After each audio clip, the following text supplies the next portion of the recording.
سڵاوتان لێبێ بە کۆمەڵی بەرگە و بابەتی نوێی ئابووری لە جیهانەوە تا کوردستان هاتوونەتە خزمەتان لە بەرنامەی ژێرخان.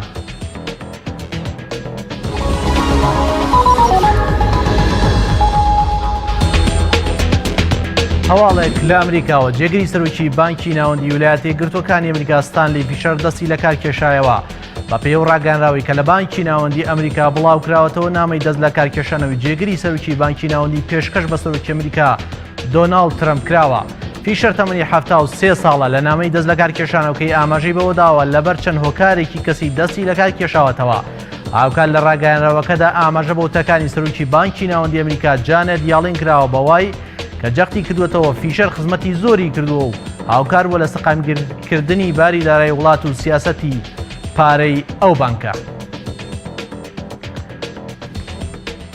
نرخی خاوی برێند دووبارە بەرزبوونەوەی تۆمار کرد. یەک بەرمیل خاوی برێند لە بازاڕەکانی جیهاندا بە $54 و 58 سنت مامەڵەی پێوەکرا.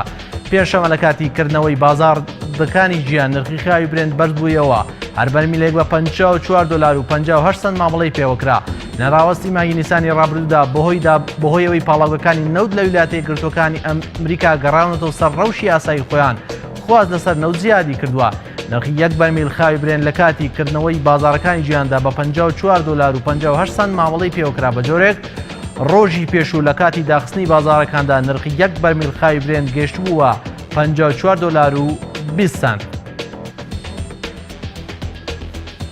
تۆڕی کۆمەڵایەتی فەیسبوک ڕایگەیان ساڵی ڕابردوو لە هەڵبژاردنەکانی سەرۆکایەتیدا پێش ئەو کاتەش لەلایەن چەند هەژمارێکی بانکی رووسیا و ڕێکلامیان وەرگرتووە. لە ڕاگەیاندراوێکی فەیسبوک داهاتوە کە کۆمپانیاکە 470 هەژماری بانکی جیاواز لە رووسیا لە حوزەیرانی 2015 و ئایاری 2017دا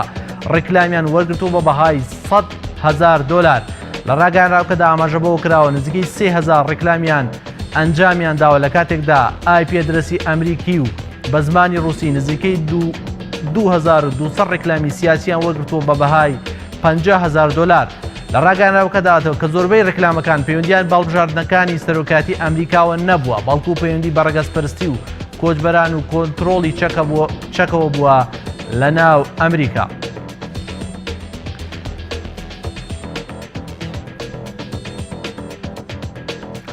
لە عێراق وڵاتی یابان لێگەشتنێکی پێدانی $500 ملیۆن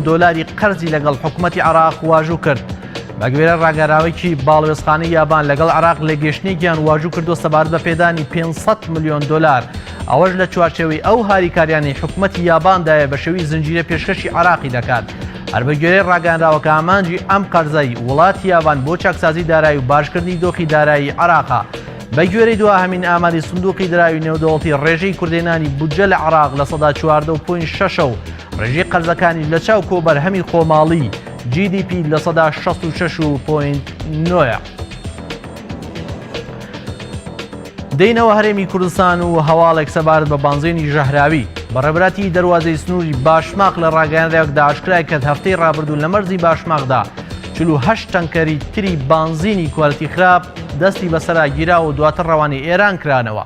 بەڕێبەتی دەواازەی سنووری باشماق لە ڕاگەیاندراوەکەدا هۆکاری گەڕانەوەی ئەو تانکەرە بەنزینانی ڕوون کردووەتەوە و ڕایگەیاندوە 48 تانکەر بەنزینی کوالتی نزم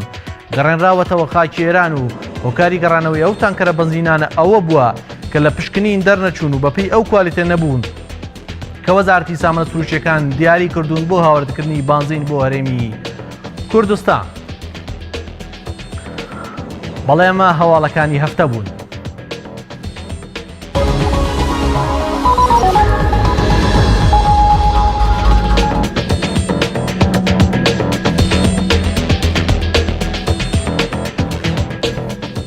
بڕگەی جیاواز لە هەواڵمان تایبەتە بە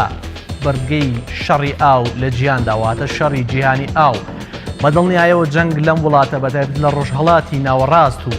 لەم ناوچەی کە ئێمەی تێدان بووەتە هۆی ئەوەی کە ئاو وەکو کارتێکی فشاری سیاسی بەکاربێت. ئەمەش بە سەرەتای شەڕێکی قورسدانرێت لە جیهاندا لەسەر ئاو دەکرێت و سەرەتاکەشی لە ڕۆژهەڵاتی ناوەڕاستەوە بەتایبەتی لە وڵاتی عێراق و سووریا و یەمەن و باشووری سۆدانەوە سەری هەڵداوە. ئێمە گرافیکێکمان لەو بارەیەوە ئامادەیە. ڕۆژهەڵاتی ناوەڕاست گرتنەوەی ئاو وەکو چەک وڵاتانی جەنگ ئەو وڵاتانی کێسا لە ڕۆژهەڵاتی ناوەڕاستە جەنگیان تێدایە وڵاتی سووریایە، یەمەنە باشووری سوودانە، سۆماڵە باکووری ڕۆژئاوای نەیجیریایە. ئەم وڵاتانە بە کۆی ئەم وڵاتانە کە ینی هاوڵاتیان ئەم وڵاتانە پێویستیان بە ئاوی پاکە دەکاتە 30 میلیۆن کەس، واتە 30 میلیۆن کەس لەم وڵاتانە پێویستیان بە ئاوی خاوێن هەیە بۆ خواردنەوە. لەو 30 میلیۆن کەسە 14.6 میلیۆن کەسیان منداڵن کە لە ڕۆژێکی تەندروستی خراپان. کەمی خۆراک لەم وڵاتانە بەداخەوە 5 میلیۆن کەس لەم وڵاتانە کێشەی کەمی خۆراکیانەیە هاوکاتی کەمی ئاو. خراپی خۆراک واتە و خۆراکە خراپەی بەکارێنن لەم ڕێژەیە 1.4 میلیۆن کەسیان خۆراکی خراپ بەکارێنن ڕۆژانە بۆ خواردن بەهۆی خراپی دۆخی وڵاتەکانیان و جەنگ لە وڵاتەکانیان. بەڵێ دەچینە سەر وڵاتەکان.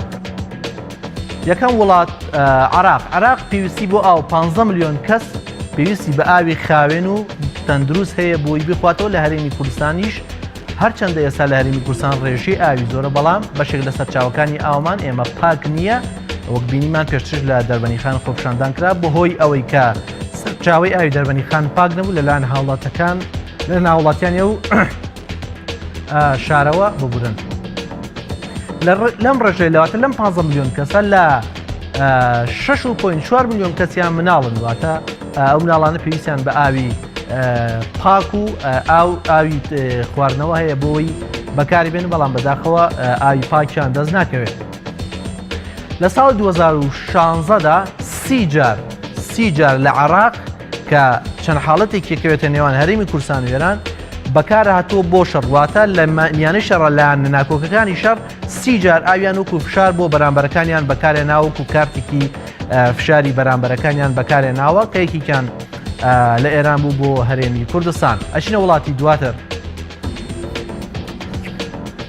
دەچینە یەمەن پێویستی بۆ ئاو 15 میلیۆن کەس لە یەمەن پێویستیان بە ئاوی پاکش و ئاوی خواردنەوەی پێویستەیە. بەهۆی کەمی ئاوی پاکش و وەکەمی ئاوە نەخۆشی کۆلێرا لە یەمەن کە ئێستا شەڕێکی قورس لە یەمەنا هەیە بەربڵاو بووەتەوە کە 500,000 کەس لە وڵاتە تووشی کۆلێرا بووە و لەم ڕێژەیە لە سەدا 53یان مناڵن، واتە لەو 500,000 کەسە لە سەدا 53یان مناڵن کە تووشی کۆلێرا بوون. لە یەمەن لایەنە ناکۆکەکانی شەڕ تۆڕی ئاو بەکارێن، واتە شکانی تۆڕەکانی یاونیان گرتنەوەی ئاو بەکارێنن بۆ شەڕەکان هاوکات تۆڕەکانی ئاو بۆی شەڕەوە تووشی شکان هاتوون. ئەمە ژواکە ینی ئاوی پێویست نەگات بە هاوڵاتیانی یەمەن کە ئێستا تووشی لە کارەساتێکی مرۆیی زۆر سەختدا. وڵاتی دواتر ئێمە دوایەوە چینە سەر باشووری سۆدان. باشووری سۆدان لە سەدا 50 تۆڕەکانی ئاوی باشووری سۆدان بۆی جەنگەوە زیانیان پێگەیشتووە. ئەمەش باگرانێکی قورسی بۆ ئەو وڵاتەوە و دانیشتوانی وڵاتە دروست کردووە. بەهۆی ئەوە 19,000 کەس 19,000 کەس لە ماوەی ینی ڕابردوودا لەم وڵاتە تووشی نەخۆشی کۆلێرا هاتوون. دوایەوە چینە سۆماڵ باکووری ڕۆژهەڵاتی نەیجیریا. باکووری ڕۆژهەڵاتی نەیجیریا بە هەمان شێوەی باشووری سۆدان لە سەدا 75 واتە زیاتر لەوان تۆڕی ئاوەکانی ئاوی ئەو وڵاتە زیانی پێگەیشتووە. پێویستی هاوڵاتیان بۆ ئاو 3.6 میلیۆن کەسی تێپەڕ کردووە. کۆتا وڵاتیشمانە چینە سۆماڵ کە وڵاتێکی دواکەوتووە لە ڕووی ئابووریەوە. لە سۆدان بەڵێ لە سۆدان 7,000 کەس بەهۆی کەمی ئاوە تووشی کۆلێرا بوون کە ئێستا لە کۆلێرا لە وڵاتانی جەنگ بەتایبەتی لە سۆدان بەربڵاوێکی ینی نەخۆشی کۆلێرا تەنگی باوڵاتیان چنیوە. ئەمە بڕگەی جیاواز لە هەواڵ بوو کە تایبەت بوو بە شەڕی ئاو کە شەڕێکی زۆر سەختە و شەڕێکە زۆرترین کارەساتی مرۆیی لێ ئەکەوێتەوە.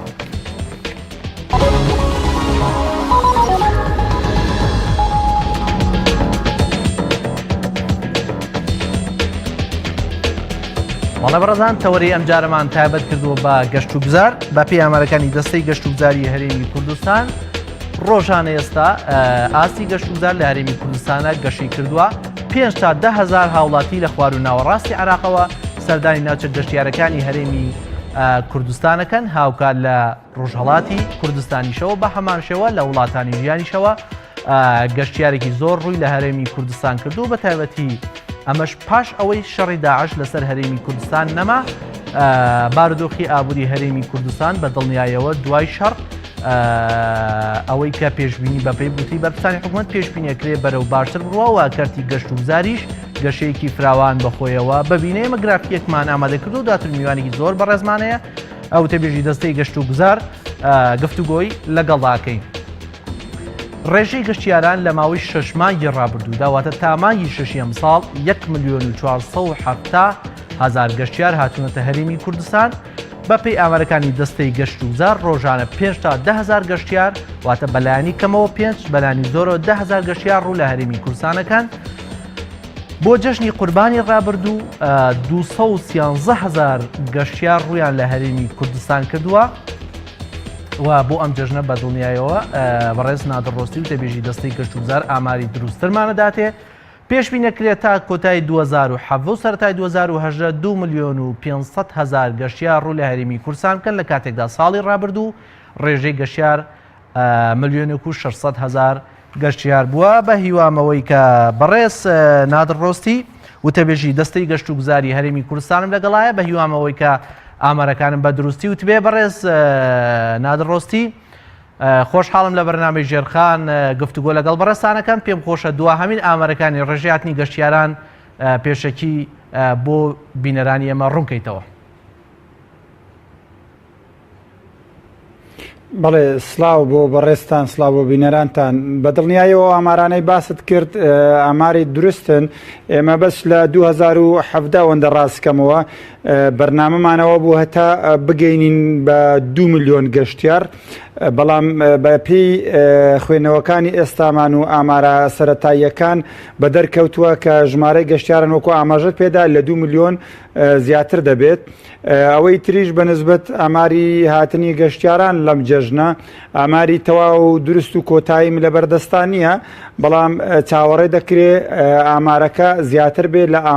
لە ئاماری ساڵی 2013 ببوورە 2016 کە لە جەژنی قوربان 213,000 گەشتیار بوو بەڵام ئەم جەژنە زۆر لەمە زیاتر دەبێت. زۆر باشە. پێم خۆشە ینی هەڵسەنگانی خۆ دۆک و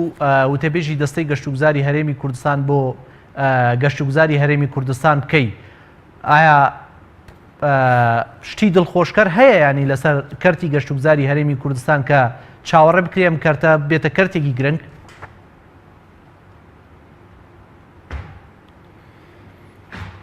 ئێمە وەکو دوو خوێندنەوەمان هەیە خوێندنەوەیەک وەکو خۆمان کە لە گەشت و گوزار کارەکەین و وەکو خۆشم کە کەسێکم گرنگی بۆ بوارە دەدەم و بەردەوام نووسینی لەبارە دەکەم و خوێندنەوەی لەبارە دەکەم ئەمە خوێندنەوەیەکی دیکەش لەسەر ئاستی حکوومەتە کە بە تایبەتی بەڕێز سەرۆکی حکوومەت لە کۆنفرانس و لە پیشانگا و لە کاتە تایبەتیەکان کە قسە لەسەر گەشت و گوزارەکە گرنگیکی تایبەت بە گەشت و گوزاردا هەروەکو لە دوا پەیامی خۆی لە پیشانگای گەشتیاری پەیامەکەی بریتی بوو لەوەی کە دەبێت گەشت و گوزار و کشت و کاڵ و پیشەسازی بکرێن بە سەرچاوە سەرەکی بۆ داهات لە هەرێمی کوردستان واتە ناکرێت تەنیا پشت بە نەود ببەسترێ پەیامی دەستێ گەشت و گوزاریش بە هەمان شێوە هەمان بەپێی ئەو پلانەی دایناوە کار لەسەر دەکا بە شێوەیەکی استراتیزیانە کار لەسەر ئەوەی دەکا کە گەشت و گوزار بکاتە یەکێک لە بنەمە ئابوووریەکانی هەرێمی کوردستان نەک بنەمایەکی سەرەکی بەڵام یەکێک لە بنەمە ئابوووریەکان و بە تەنیانە بە هاو بەش لەگەڵ کشت و کاڕ و گەشت و گوزار و نەوت و هەموو لایەنەکانی دیکە چونکە لە هەموو جیهان وایە هیچ وڵاتێک تەنیا پشت بە سەرچاوەیەک نابەستێ و هیچ وڵاتێکیش بە تەنیا پشتی بە گەشت و گوزار نەبەستە و داهاتی بریتینیە لە داهاتی گەشت و گوزار بەڵام گەشت و گوزار دەتوانێت ببێت لێچێک لە سەرچاوە گرنگەکان بۆ ئەم وڵاتە بەپێی ئەو پلانە استراتیجیەکە ئێمە هەیە تا 2025 ئێمە یەکێک لە تارگێتەکانمان بریتێ لەوەی کە بتوانین داهاتی گەشتیاری بەشداری بکەین لە داهاتی هەرێمی کوردستان بگاتە ڕێژەکەی بگاتە لە 15 هەرچەندە دیار نییە ئێستا بە تەواوی چەندە بەڵام بە بۆ چوونیمە لە 5 هەتا 6 بەشداری داهاتی هەرێمی کوردستان ئەکات. خوێندنەوە بەو پێی پلانی گەشت و گوزار و ئەگەر بمبووری بەو پێی پلانی گەشت و گوزار و بەو پێی کە حکوومەت پەیامێکی تایبەتی هەیە و وەکو دەستەی گەشت و گوزاریش پلامێکی تایبەتی هەیە گەشتبینین بەوەی کە گەشت و گوزار بەرەو ئاستێکی دیکە بڕوات وەکو خۆشمان کە تێبینی و خوێندنەوەی تایبەتمان لەسەر هەیە بێگومان ئێمەش لەسەر هەمان بنەما و لەسەر هەمان پلان دەکرێ برێن ئایندەیەکی گەشتر دەبینین ئەگەر بێت و یەک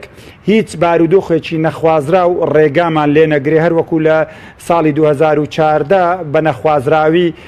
جەنگێکی نەخوازرا و کەتە ناوچەکەەوە 2 ساڵ ئێمەی دواخست لە پلانی پێشخستنی کەرتی گەشتیاری و زۆر جار لە ناکاو ڕووداوێک یان شتێک دەبێت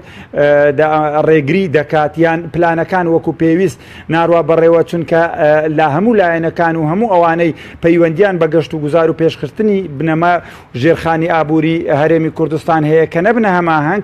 ناکرێ بە ئاسانی ئەم پلانەی گەشت و گوزاریش وەکو خۆی جێبەجێ ناکرێت بۆیە دەبێت ئەم تێبینیانە بە هەندوەر بگرین لە جێی خۆرە بگرین کەواتە ئیدارەی مخاتری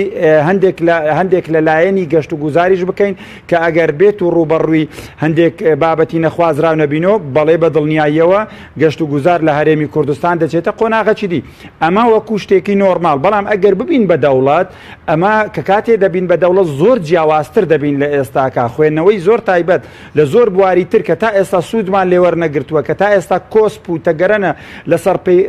پێشخستنی کەرتی گەشت و گوزاری لە کاتی بوونمان بە دەوڵەتێکی سەر بەخۆی ئێمە لە چەند بوارێکە من لە پەیامێکی تایبەتی خۆم یاخۆ بڵێن لە نووسینێکی تایبەت خۆم کە بڵاوم کردەوە 6 خاڵم دەستنیشان کردووە کە کاتێ دەبین بە دەوڵەت لەوێ ئێمە چۆن سوود لە گەرتی گەشت و گوزار وەردەگرین چۆن زیاتر لەوەی لە ئێستاکە زۆر جیاوازتر لەوەی لە ئێستاکە دەتوانین گەشت و گوزار بکەین بە یەکێک لە بنەماکانی ئابووری هەرێمی کوردستان و دەتوانین زۆرترین خەڵک سوودی لێوە زۆر باشە. بەڕاست ڕۆستی ڕێگریەکانی بەردەم پلان درێژخانەکەتان چی ینی چ ڕێگریە گەستەکەن ینی ئێستا ینی کێشە بۆ پلانەکانتان دروستەکات؟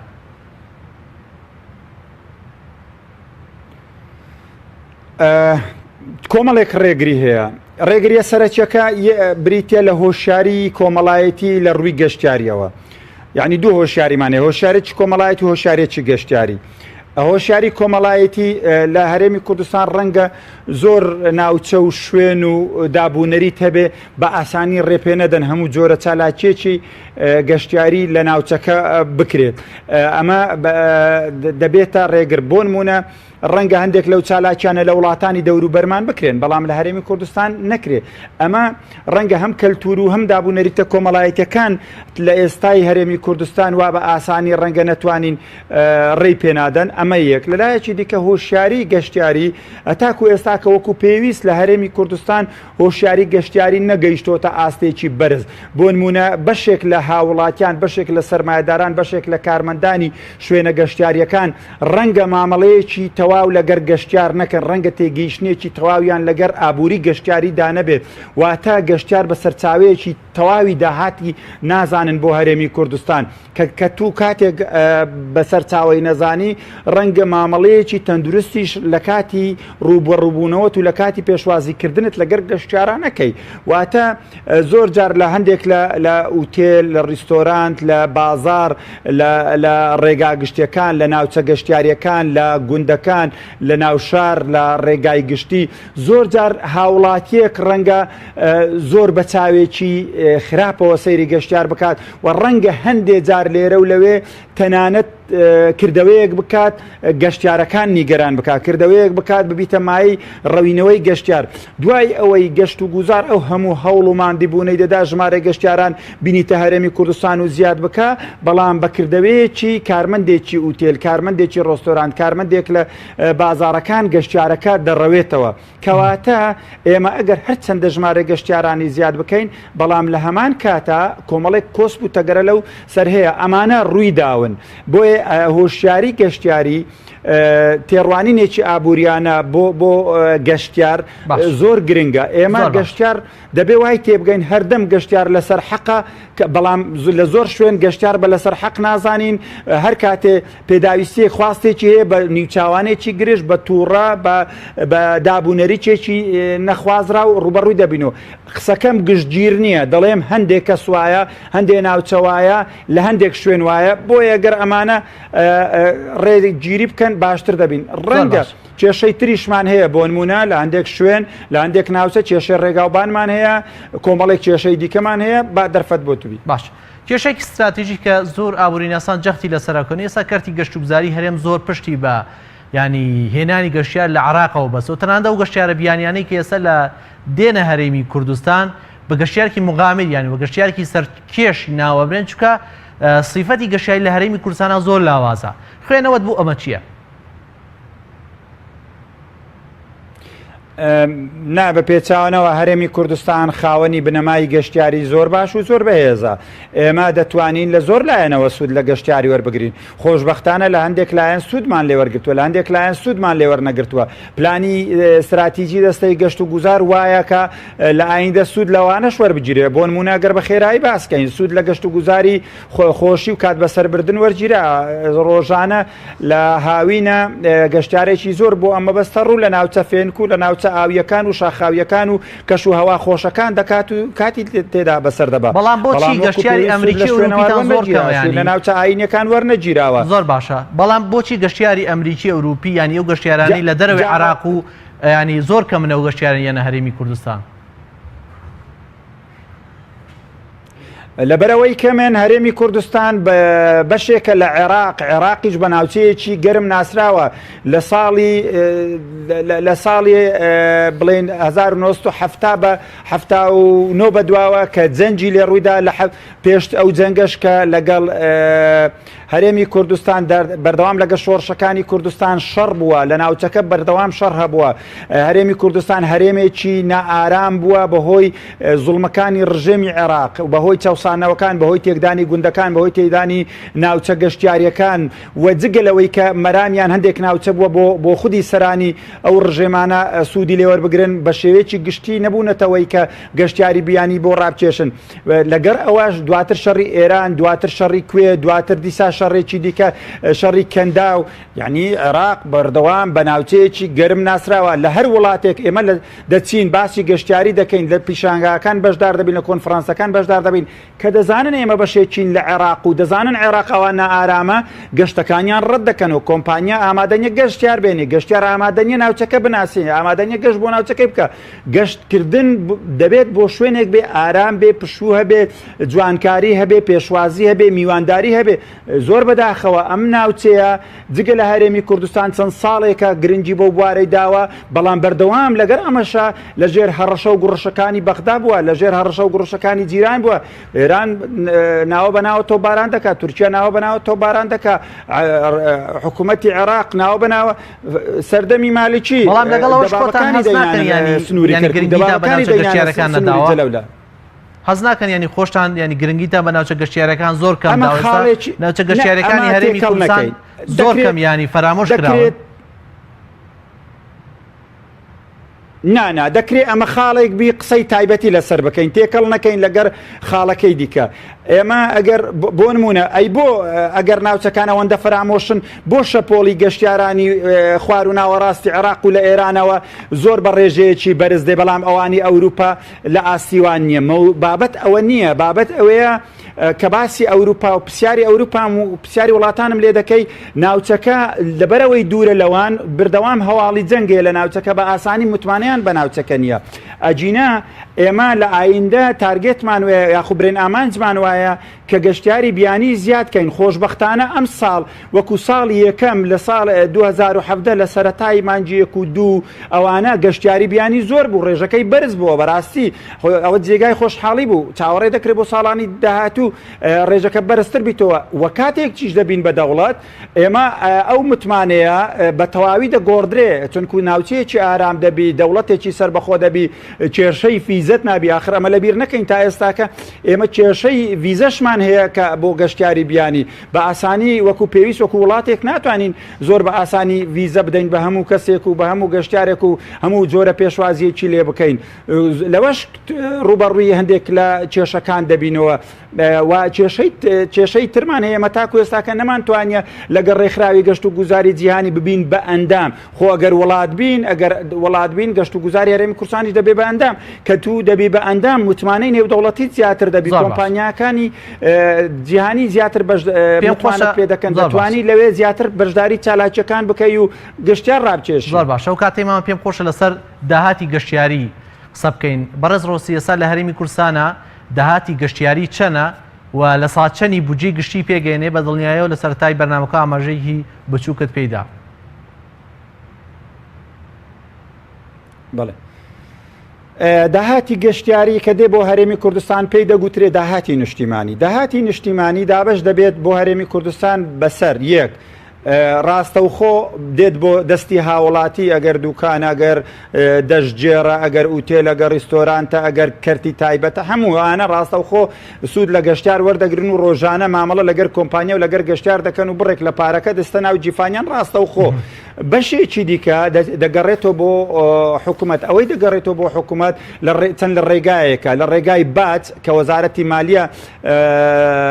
ئەم باجە وەردەگرێ بەشێکیان ڕسوماتە و بەشێکیشیان کرێی ساڵانەیە و چەند شێوازێکی دریشێ بەڵام ئەم سێ بەشە بەشی سەرچینە ئەمانە لەسەر پرۆژەکانی گەشتیاری دەبن هەر کاتێک گەشتیار زیاد دەبێ هەر کاتێ پرۆژە گەشتیاری زیاد دەبێ کەواتە وەکو هاوچێشەیە کە گەشتیار ئێمە توانیمان گەشتیار زیادکەین و متمانە بۆ هەرێمی کوردستان و بۆ بەرهێنەران زیادکەین پرۆژە گەشتیاری زیاد دەبێ پرۆژە گەشتیاریش کە زیاد بوو ڕسومات و بازی گەشتیاری زیاد دەبێ ئەوانە یەک لە دوایەک بە سلسلە دێن ئەوەی ئێمە زانیاریمان لەسەری هەیە تەنیا بریتە لە ڕسومات کە دەستەی گەشت و گوزار ساڵی ڕابردوو توانی 3 ملیار و 600 میلیۆن دینار داهاتی ڕسوماتی گەشتیاری وەربگرێت لەمەشیان 120 بۆ دەستەی گەشت و گوزار بێ بۆ ئەوەی لە پرۆژە بچووکەکان و لەو خزمەت گوزاریانەی کە باست کرد کە گوتت هەندێک لە شوێنەکان وەکو پێویست خزمەت گوزاریان نییە ئێمە هەمان تێڕوانینمان هەیە بەشێک لە شوێنەکان وەکو پێویست نییە بەڵام ئێستا بەرنامەکە وایە لە ڕێی ئەمە 120 هەندێک پرۆژەی بچووک بکرێ خزمەت گوزاریەکان بەرز بکرێتەوە ئەمە داهاتی ڕاستە و خۆیە کە باسم کرد کە دێتە هەرێمی کوردستان و مەزندە دەکرێت بە پێی لێکۆڵینەوەکان و بە پێی ئەو سەمپڵانە ئێمە وەرمانگرتیە مەزندە دەکرێت هەر گەشتارێک کە دێت و دەمێنێتەوە بە تێکرایی $300 خەرج بکات بۆ هەرێمی کوردستان واتە دێتە ناو بازارەکانی هەرێمی کوردستان نەک دێتە ناو جیفانی یان سندوقی حکوومەتی هەرێمی کوردستان حکوومەتیش لە ڕێگای باج و ڕسوماتەوە سوودی لێوەر سوود لە شوێنەکان و لە پرۆژەکان وەردەگرێت کەواتە بەو خوێندنەوە بێت و پێشتریش ئاماژەم پێدا هەر چەندە ئێمە شتێکی ڕوونمان لەبەردەستانیە بڵین داهاتی هەرێمی کوردستان لە سەتا ئەوەندە بەشداری داهاتی گەشتیاری لە سەتا ئەوەندە بەشداری داهاتی هەرێمی کوردستانەکە بەڵام بە خوێندنەوەی ئێمە بە بۆچوونی ئێمە ڕەنگە لە ناوبینی 5 و 6 بێ و هەوڵەکان و پلانەکانیشمان ئەوەیە بەرزیکەینەوە بۆ لە سەتا 15 ئەگەر هیچ کۆسپ و ڕێگریەک نەبن و ئەگەر بتوانین ژمارەی گەشتیاران بگەینین بە 7 میلیۆن گەشتیار لە ساڵی 2025 ئەمە زۆر گرنگە ئەوە ڕاستەوخۆ ناڕاستەوخۆ گەشت و گوزار ئەوەی سوودی لێوەردەگیرێ هەلی کار زۆر دەکات چەندی پرۆژە زیاد بێ هەلی کار زۆر زیاد دەبێت بۆ نمونە ئێمە ئەوەی زانیاریمان هەیە زیاتر لە 3000 شوێنی گەشتیاری واتە بنکە و خزمەت گوزاری گەشتیاری هەیە ئەم 3000 گە هەریەکی بڵین 5 وەرگرین 5 کارمەندی تێدا ئیشکات دەکاتە 15,000 هەلیکار ئەگەر دەکارمەندبی دەکاتە 30,000 هەلیکار جگە لەوانەی دەشتگێڕن و جگە لەوانەی ناڕاستە و خۆنە جگە لەوای ئەو پارەی گەشتیاری کە دەڕوات بۆ دوکاندار و بۆ سوپەرمارکێت و بۆ شوێنەکانی دیکە ئەمە لەلایەک من تەنیا باسی بنکە گەشتیاریەکان دەکەم ئەمانە هەموو دەبنە هۆکاری ئەوەی کە داهاتێکی باش بێت بارقورسیەکی زۆری ئابووری لە ڕێی گەشت و گوزارەوە لەسەر حکوومەتی هەرێمی کوردستان لا بچێت و ببێتە هۆکار بۆ جوڵە خستن بە بازار زۆر گرنگەکە گەشتیار دێت جوڵە دەخاتە بازار تێڕوانینێکی ئابووریانەی گەشتیاری هەیە دەڵێت هەر گەشتیارێک کە دێت بۆ ناوچەیەکە دەتوانی لەگەڵ خۆی زیاتر لە 50 جۆری پیشەسازی و جۆری وەبەرهێنان بەکار بخات کەواتە گەشتیار کۆمەڵێک شت دەکڕێ و خەرجی دەکات ئەگەر بەرهەمەکان خۆماڵی بن بە نمونە وەرگین ئەم ساڵەکە نمونە سەمپڵی ناوچەی چۆمان وەرگین ناوچەی چۆمان لە چەند راپۆرتێکی پەیامنێران لەوێن دەرێکە مقابلە کران خەڵکەکە ئاماژەی بەوەی کرد کە ئەم ساڵەکە بەرگومەکانی خۆیان لە گوندەکان لە ڕزوباخەکانیان هیچ نەناردۆتە بازار هەمووی لە شوێنی خۆیان خرجیان کردوتەوە داویانەتە چێ داویانەتە گەشتیارەکان کەواتە کشت و کاڵیش لەگەر کەرتی گەشتیاری کە دەبوژێتەوە کشت و کاڵ و بەرهەمە کشت و کاڵەکانیش دەبوژێنەوە واتە خوێندنەوە و ئیفرازات و یاخو دەرەنجامی زۆر باش لە ئابووری گەشتیاری ئەمسا ڕسوماتان لەسەر ینی هاتنی گەشتیار لە خوار و ناوەڕاستی عێراقەوە زۆر کەم کردبووە تەنانەت بۆ نمونە گەشتیار بە $70 بێنی بۆ نمونە بە $20 بە $30 چۆتە ناو هەرێمی کورسانەوە ئەمە زیانی بە ینی داهاتی گەشتیاری نەگەیاندووە ببوورەگە پرسیارەکەی دووبارەکەیەوە ینی ئەمسا ڕسوماتان لەسەر ئەو کۆمپانیا گەشتیاریانە زۆر کەم کردوێتەوە کاتوونتە ناو هەرێمی کوردستانی ببوورە و گەشتیارانە کاتوونتە ناو هەرێمی کوردستان واتە ئاسانکاری تەواوتان کردووە لە ڕسوماتەوە ڕسوماتەکەتان تەواو کەم کردوێتەوە ئەمە کاریگەری لەسەر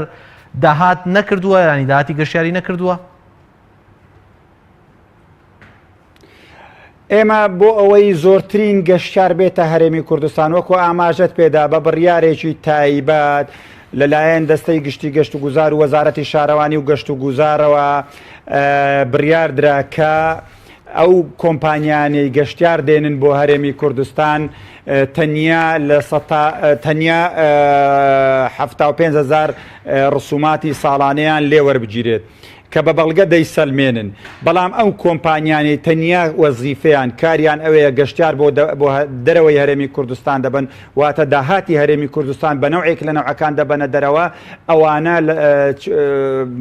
بڕی 4 ملیۆن ڕسوماتیان لێوەردەگیرێت ئەمە هاندانێکە بۆ کۆمپانیاکان ئەمە هاندانێکە بۆ زیادکردنی گەشتیار بۆ هەرێمی کوردستان هاندانێکە بۆ زیادکردنی داهاتی هەرێمی کوردستان ئەو گەشتیارانەی لە خوار و ناوەڕاستەوە دێن بۆ هەرێمی کوردستان زیاتر کۆمپانیاکانی عێراقی کە بەپێی خوێندنەوەی ئێمە و زانیاریەکانی ئێمە لە ماوەی ڕابردوو لە جەژنی ڕەمەزان تاکو ئێستاکە زیاتر لە 90 کۆمپانیا کاری لەم بوارە کردووە و گەشتاری هیناوەتە هەرێمی کوردستان کۆمپانیاکانی خۆشمان دەکرێ بڵێن هەندێک لەمانە بەشداریان کردووە بەڵام کۆمپانیاکانی خۆمان جێگای داخلێرەش ئاماژەی پێدەدەم زیاتر هەوڵەکانیان بۆ برنە دەرەوەی گەشتیارە سەر ڕای ئەوەی کە ئێمە ئەو ڕێو شوێنەی تازە بۆم باس کردی گرتووتمانە بەر بێگومان ئەو شێوازێمە گرتووتمانە بەرد شێوازێکە بۆ ئەوەی داهاتی گەشتیاری زیاد ببێ بۆ ئەوەی کۆمپانیاکانی گەشتیاری هان بدرێن گەشتیار بێنن بۆ هەرێمی کوردستان بەڕێز نادر ڕۆستی و دەپێشی دەستەی گەشتوگزاری هەرێمی کوردستان سوپاس بۆ ئامادەبوونتان لە بەرنامەی ژێرخان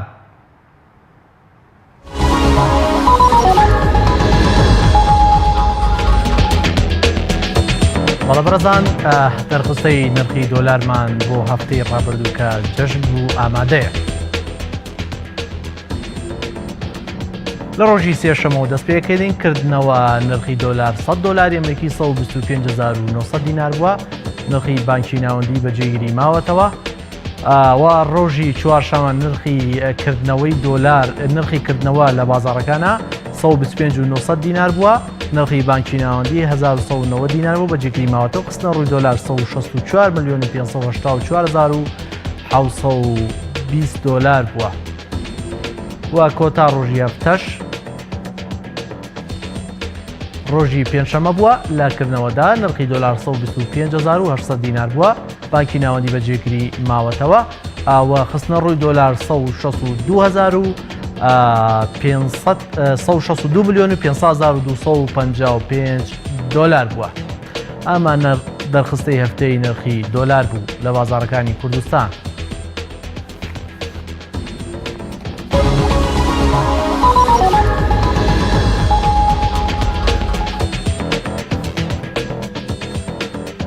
یوانی چینی توانی پلەی شەشەم وەربگرێت لە ئاسی دراوەکانی جیهانە ئەمەش وای کردووە چین گرێوی لەسەر بکات بۆ کێبڕکێ لەگەڵ دۆلار و دەیەوێت دۆلار لە بازاڕەکاندا داپۆشێت و بێتە دراوی یەکەم بۆ مامەڵەکردن پێی بە بازرگانی جیهانی گرافیکێکمان لەسەر یوانی چینی و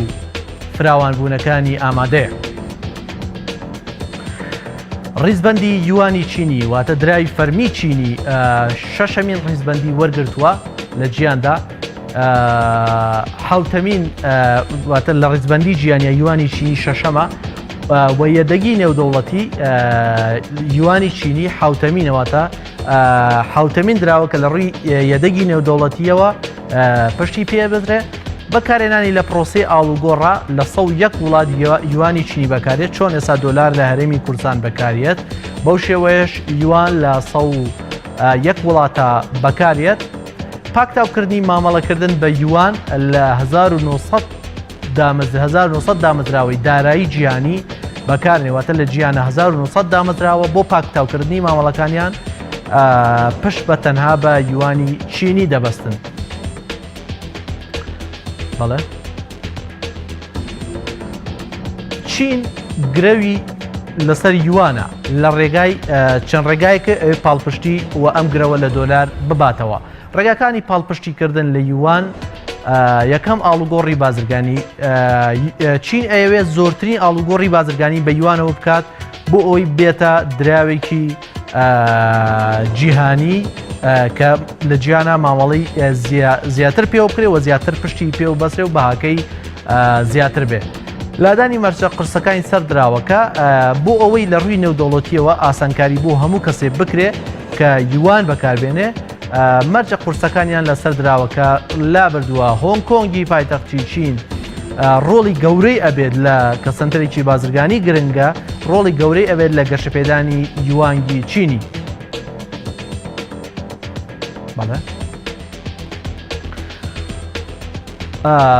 ئاڵوگۆڕی بازرگانی بە دڵنیاییەوە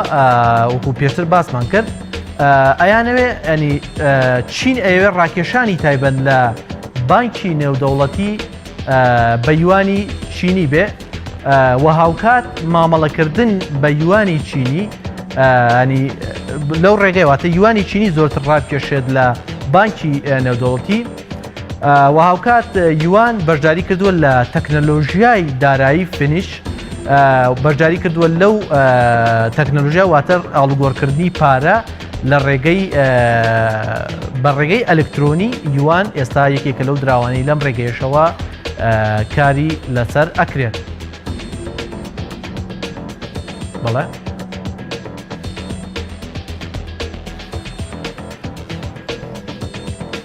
چین ئەوێ گرێبەست بە یوان بکات بە تایبەتی گرێبەستی نەوت بەپێی ینی ئەو پێدرا مێژویانەی هەن دۆلار یەکێک لە هۆکارەکانی ینی بڵاوبوونەوەی لە ڕۆژهڵاتی ناوەڕاستدا مامەڵەکردن پێی بوو بەنەوت بە جۆرێک ئەمریکا لەگەڵ سعودی و لەگەڵ وڵاتانی کەندا و مەرجی کرد کە مامەڵەی ئەوان بەپێی دراوی دۆلار بێ. ئەمە وای کرد دۆلار بێتە یەکێک لە دراوە هەرە گرنگەکانی گیان وە دراوی یەکەمی مامەڵە پێکردن کە ئێستا نەوت هەمووی ینی بەشێکی زۆری مامەڵەکانمان تەنانەت مامەڵە ئاسایەکانیش بە نرخی دۆلارەکەی ڕێگەپێدان بەکەمکردنەوەی تێچووی قەرز بە یوان یەکێک لەو ماوەڵانەی یەکێک لەو شتانی کە چین مامەڵی پێکاتان لەگەڵ ئەمریکاشە مەسەلەی پێدانی قەرزە بەشێکی زۆری داهاتی چین لە ڕێگەی ئەو قەرزانە و بەدەسەکەوێت کە ئەیدا بە وڵاتان و دواتر سوودی بانکیان لێوەرەگرێ چین بەنیازە ئەم سوودانە کەم کاتەوە بۆەوەی دراوی یوان ینی وڵاتان زۆرتر قەرزی لێوە بکرن دراوەکەی زۆرتر بەکان تا بێتە دراوێکی زۆر بەربڵاو. هاوکات چین بۆ ساڵی 2050 بە دڵنیاییەوە ئەبێتە یەکێک لە پایە گرنگەکانی ئابووری جیهان. ئێستا ئابووری چین یەکێک کێبرچی تەواو لەگەڵ ئابووری ئەمریکاکە بە جۆرەك ئابووریاسانی ئەمریکا مەترسی گەورەیانەیە ئابووری چین تەنگ بە ئابووریەکەیان هەڵچنەوە بێتە ئابووری یەکەم لە جیهانە. بۆیە ئەیەوێ چین ئەوێ هەژمونی خۆی لەم ڕێگەیەوە زیاد بکات. جیاوازی نێوانی یوان و دۆلار ئاڵوگۆڕی نێوان ئەمریکا و چین لە سەدا 98 بە دۆلارەواتە لە سەدا 2 بە یوانە. پشکی یوان لە پێدراوی نێودەوڵەتی واتە مامەڵەکردنی نێودەوڵەتی بە یوان لە سەدا 1 بۆ 2. بەڵام جیاوازی پشتی ئاڵوگۆڕ لە نێوان دۆلار و یوان واتە ئەو جیاوازیەی کە لە نێوان وڵاتان لە ئابووری و بازرگانی جیهانیە مامەڵەکان بە دۆلاریان بە یوانەکرێ دۆلار لە سەدا چل لە پێش یوانە واتە لە سەدا چلی جیهان لە پێش دۆلارەوە لە پێش لە چلی هاوڵاتیانی گیان یا سنتەرە بازرگانیەکانی گیان بە دۆلار مامەڵەکەن لە پێش یوانەوە. ئەمە یوان بوو کە بۆمان باسکردن بە دڵنیا یوان ئێستا دراوێکی گرنگی جیهانیە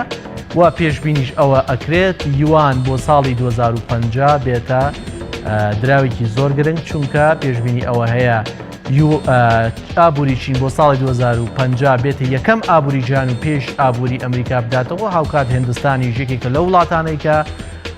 ئەبێتە ئابووریەکی زۆر گرنگ لە ئاسی گیان بۆ ساڵی 2050 ئەمە بڕکەی جیاوە ئەمە بڕکەی تایبەت بوو بە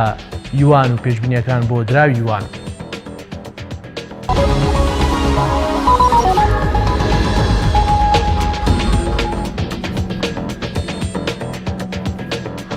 بەڵە بەڕێزان ئەمە بڕگاکانی تایبەتی ئابووری لە گیانەوە تا کوردستان